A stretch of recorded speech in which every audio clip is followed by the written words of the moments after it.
Welcome back, everyone. Ready for another deep dive? Always. What strange corner of history are we exploring today? Well, let's rewind all the way back to 897 AD. Picture this. A decaying pope, dressed in full papal regalia, Oh, wow. propped up on a throne Okay. and put on trial. Surreal. Yeah, seriously. I mean, a trial for a dead person. It sounds crazy, right? But this actually happened. It's called the Cadaver Synod. And, well, it's exactly as strange and fascinating as it sounds. That's one for the history books for sure. Exactly. So today we're going to dive into this bizarre event. Who was this pope, Pope Formosus? What was going on in the church during the 9th century? And why on earth would anyone put a corpse on trial? I'm hooked already. So 9th century, that's the early Middle Ages, right? Right.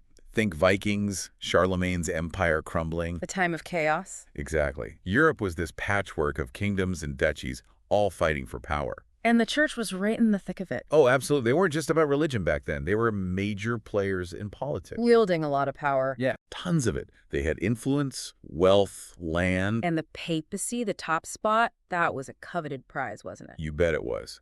Controlling the Pope meant controlling a massive network of influence. Makes sense. So where does our decaying Pope, Formosus, fit into this power struggle? Well, Formosus, he was a bit of a complex character. He rose through the ranks, became a bishop. Uh-huh. But what really made him a target were his political alliances. Alliances, like with kings and emperors. Exactly. He sided with some powerful figures, especially a king named Arnulf of Carinthia. Arnulf of Carinthia. Okay, that name rings a bell. He was a big deal back then, and his ambitions clashed directly with another powerful family, the Spoletos. Spoletos. Now we're talking. They were pretty much running the show in Italy at that point, weren't they? You got it. And they Yeah. really wanted to control the papacy. To cement their power. Exactly. And Formosus, well, he was in their way. So Formosus dies. How do we go from a dead pope to a pope on trial? Enter the Spoletos. You're catching on. After Formosus died, the Spoletos got their own guy, Stephen VI, into the papacy. Their puppet pope. Pretty much. And Stephen, either pressured by the Spoletos or maybe even out of his own spite, decides to go after Formosus. Even though he's dead. Yep. Which brings us to the main event, the Cadaver Synod. I have to ask, what on earth were the charges? What could they possibly accuse a dead man of doing? Well, think politics, not religion. They accused him of violating church law, perjury, ambition. Basically anything they could throw at him. Exactly. It was all a sham, a way to erase Formosus' influence and cement the Spoletos' control. They dressed up a rotting corpse and put it on trial for ambition. That's dark. Dark and theatrical. Imagine the scene. A dimly lit basilica whispers amongst the clergy, and in the center, a decaying pope. Talk about sending a message. Chills, man, chills. But how did this corpse court actually go down? Did they have a lawyer for the dead guy? Well, they did appoint a deacon as Formosus' defense attorney. Oh, come on. I know, right? Can you imagine trying to defend a silent, decomposing client? What a farce. And of course the verdict was Guilty. On all counts. no surprises there. But what happened next? Did they just, rebury him and call it a day? Oh, no. Oh. It gets much, much weirder. And a lot more gruesome. Oh, boy. They didn't just rebury him? Nope. They stripped him of his papal clothes, chopped off the fingers he used for blessings, What? and then reburied him. Okay, that's messed up. But wait, there's more. They weren't done yet. Seriously? Yeah. Stephen VI, he had Formosus dug up again. No way. And then he had the body tossed into the Tiber River. They threw him in the river. That's beyond disrespectful. It's just Yeah. barbaric. I mean, someone had to have spoken up, right? You'd think so, wouldn't you? I mean, even back then, this had to be seen as completely outrageous. Right. The church was all about morality, spiritual authority. To see that kind of power abused had to rub a lot of people the wrong way. It was a huge PR nightmare. So how did Stephen VI get away with this? Oh, he didn't. Public opinion turned on him so hard. He was imprisoned and then, get this, strangled, all in the same year. Wow. Talk about karma. 897, man, what a year. But the whole Cadaver Synod thing, it really backfired on the Spoletos, didn't it? Big time. And it wasn't just about the spectacle, the shock value. It exposed the church's dirty laundry for everyone to see. All that corruption and power grabbing. It made people question the church's authority, the papacy itself. Right, right. It's like they wanted to flex their power, but they ended up weakening it. Makes you wonder if they ever stopped to think, hey, maybe this isn't such a good idea. Maybe they thought they were untouchable. Or maybe they were so blinded by ambition they couldn't see straight. It really shows how power can corrupt, how institutions can be manipulated. It's a story that's played out time and time again throughout history, hasn't it? So the Cadaver Synod, it wasn't just a one-off freak show. Not at all. You've had posthumous trials, maybe not as theatrical, but definitely with the same messed up motives. Think about Oliver Cromwell. Cromwell, the English guy? Yeah, after the monarchy was restored in England, they dug him up, put him on trial, even though he was already dead, and then they symbolically hanged and beheaded him. No way. Yep. It's like even after death, people want to control the narrative. It's like this urge to rewrite history, get the last word. Kind of creepy, if you ask me. Totally. You hit the nail on the head. It's about legacy, how we're remembered, that someone could mess with that even after you're gone. Super unsettling. Yeah. Makes you wonder about those in power, their motives. Was the Cadaver Synod just about revenge, or was it more than that?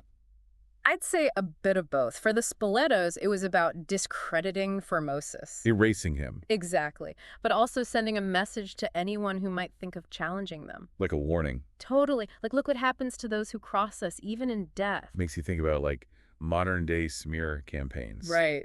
Trying to control the narrative, silencing dissenting voices. It's all connected, man. Wow. So the Cadaver Synod, it's not just some bizarre event from the past. It's about power, ambition, the things people do to control how they're remembered. And what about Formosus? In the end, was he seen as a villain or a victim? Well, after all the backlash against Stephen VI and the Spoletos, later popes tried to undo the damage. They did. They annulled the Cadaver Synod's decisions and tried to clear Formosus's name. So, in a way, the whole thing backfired on them. Absolutely. Formosus's story became this cautionary tale. Not just for those in power, but for everyone. Exactly. Don't trust authority blindly. Question everything. It makes you think about how history gets written, who gets to tell the story. Yeah, it's like they tried to erase Formosus, but his story became even more powerful because of it. Okay, so we've got this Pope, Formosus, caught in a power struggle, meets a terrible end. But was he a saint or a sinner? That's the big question, isn't it? Was he a victim of circumstance, or was he just as power-hungry as his enemies? It's tough to say for sure. On the one hand, you've got this outrageous trial, the Cadaver Synod. Makes him look like a martyr, doesn't it? All right. But you said he was a shrewd political operator himself. Oh, yeah. Formosus, he knew how to play the game. He made alliances, switched sides when it suited him. So maybe he was just as power-hungry as the Spoletos? Is that what brought him down? Well, it's tempting to think that, but you got to remember, this was the 9th century. A brutal time. Yeah, survival of the fittest. Exactly. The church and state, they were intertwined. The papacy was a prize that everyone wanted. So how do we judge Formosus by today's standards? Or by the standards of his time? That's the tricky thing about history, right? You can't just impose modern values on the past. Yeah. Got to try to understand what it was like back then. It's like trying to piece together a puzzle where half the pieces are missing. Exactly. But that's also what makes it so fascinating. You're wrestling with these age-old questions about human nature, the ambiguity of the past. So what do you think? Was Formosus a good guy or a bad guy? Based on what we know, I'd say he was a complex figure. Ambitious for sure, but also devout. Capable of playing politics, but also being a spiritual leader. A man of his time. Exactly. And honestly, I think the Cadaver Synod tells us more about the guys who put it on than it does about Formosus himself. It shows how far they were willing to go to hold on to power. Absolutely. It's a testament to their cruelty, their desperation. And it reminds us that even religious leaders can be corrupted by power. So what's the big takeaway from all this? What can we learn from Formosus and the Cadaver Synod? Well, I think it's a reminder that power corrupts. No one's immune, no matter how high and mighty they seem. And we should never just accept what we're told. Always question authority. Look for different perspectives. You got it. History's often written by the winners, but it's up to us to dig deeper, find the truth. And maybe, just maybe, it's also a story about hope. Hope. Yeah, hope that even when someone's silenced, their story can still be heard. Formosus, despite everything, he continues to fascinate us, doesn't he? He does. And his story reminds us that even in the face of injustice, the truth has a way of coming out. So next time you hear about some scandal, some cover-up, remember Pope Formosus and the Cadaver Synod. Question everything, seek out different perspectives, and never underestimate the power of a single voice, even a voice from beyond the grave. Thanks for joining us for this deep dive, everyone.